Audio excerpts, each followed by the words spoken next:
E agora aqui, pessoal, a gente vai falar um pouquinho do ambão. Enquanto o altar é uma pedra única, o ambão ele é composto por 4 pedras, né? Quando a gente sobe aqui, a gente consegue ter uma visão melhor, né?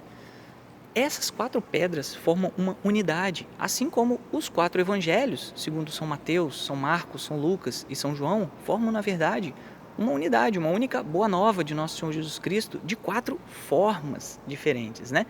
E aí, existe uma coisa interessante aqui, né? Porque aqui é proclamada a palavra de Deus, principalmente o Evangelho, né? A boa nova de nosso Senhor Jesus Cristo, que é a luz para toda a Sagrada Escritura, para toda a palavra de Deus.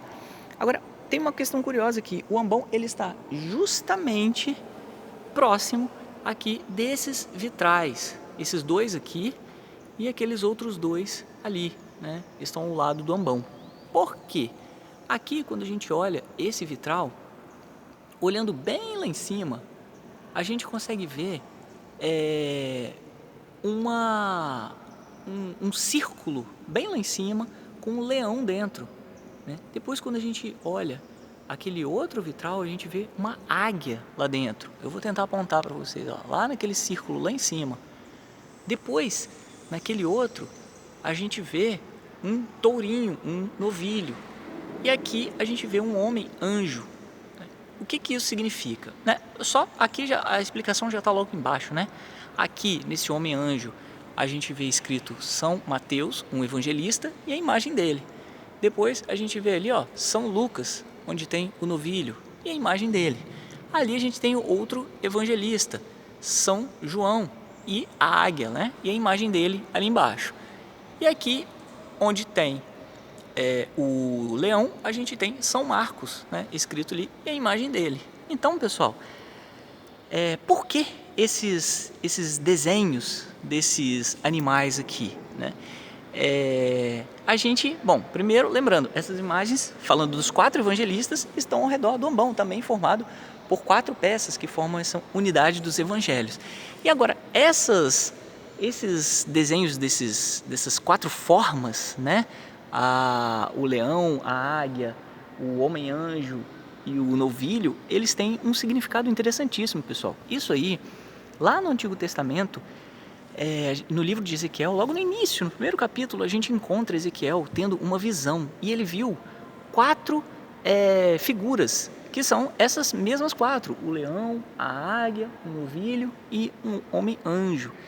E aí depois, isso pessoal, Ezequiel era o profeta do exílio, né, considerado o profeta do exílio, 600 anos antes de Cristo, né, mais ou menos, né, na verdade por volta do século VI, ali, 500 e poucos anos, mais ou menos, 500 e poucos anos antes de Cristo.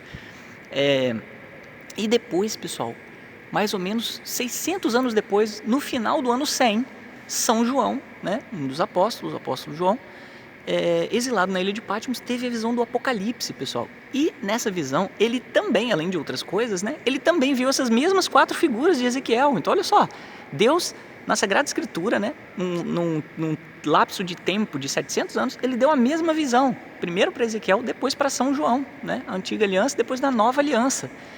E aí, depois a igreja foi interpretando, principalmente nos primeiros séculos, com Santo Irineu de Leão. Depois a própria igreja mesmo foi desenvolvendo melhor isso. E interpretou como isso, pessoal?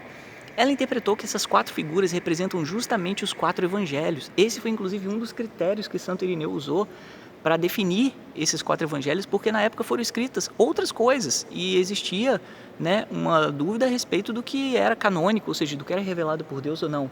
E Santo Irineu falou, não, são 4, como 4 são os cantos da terra, enfim, ele usou vários critérios interessantes e ele disse, e não são quaisquer 4, são esses 4, né?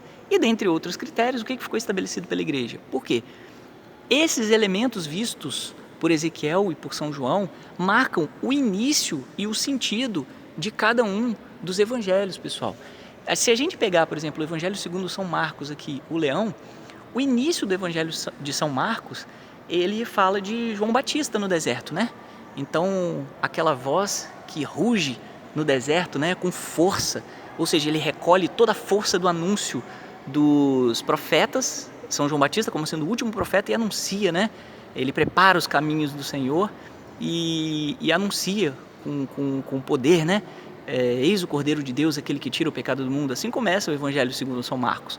Depois, o Evangelho segundo São João. é marcado por uma águia. Por quê? Porque o início do Evangelho segundo São João, ele recapitula toda a história, pessoal, da salvação. No princípio era o Verbo estava com Deus e era Deus, né? Como uma águia que está no alto, mais alto dos céus. E ela desce atrás da sua caça. O que é a caça de Cristo, pessoal?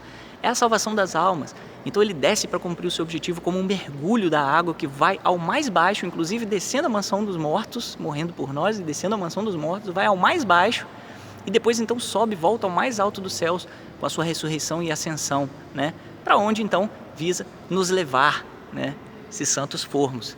Então assim começa o Evangelho segundo São João. E o Verbo se fez carne e habitou entre nós e vimos a sua glória. Depois, pessoal, a gente tem o Evangelho segundo São Lucas, marcado por um novilho. Por quê?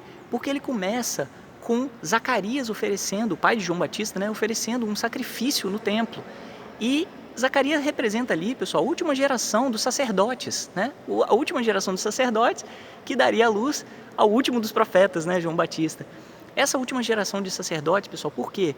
Porque não mais haveria necessidade de sacrifícios de animais, porque agora Cristo, o Cordeiro de Deus, seria o último e único sacrifício por toda a eternidade, né? Então todos os sacrifícios de amor que a gente oferece a Deus se unem a esse único sacrifício de amor de nosso Senhor Jesus Cristo na cruz, né?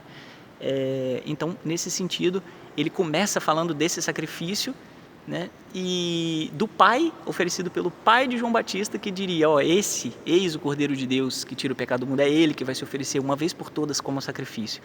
E por fim, pessoal, São Mateus aqui na figura, representado pela figura do homem-anjo. Por quê? Porque o início do Evangelho segundo São Mateus fala de uma genealogia, né? Abraão gerou Isaac, que gerou Jacó, que gerou. Mas não diz que gerou José, que gerou Jesus. Diz que gerou José, esposo de Maria, da qual nasceu Jesus. Então, ao mesmo tempo, essa genealogia fala de uma origem da carne, né? Jesus, filho de Maria, fala de uma origem de autoridade, né? Filho de José numa paternidade legal, mas não fala da origem de Jesus em termos em termos carnais, né? De pai. Por quê? Porque fala ao mesmo tempo, deixa entrever, né, essa origem divina de Cristo. Então ele fala de uma origem material e de uma origem espiritual de nosso Senhor Jesus Cristo. E aí, como que isso se estende a nós? Porque todos aqueles, né, que forem incorporados a Cristo pelo batismo e por uma vida santa, ou seja, que nascerem da água do Espírito, né, e estiverem com Cristo, esses, mesmo tendo nascido na carne, terão uma nova origem espiritual, de homens espirituais.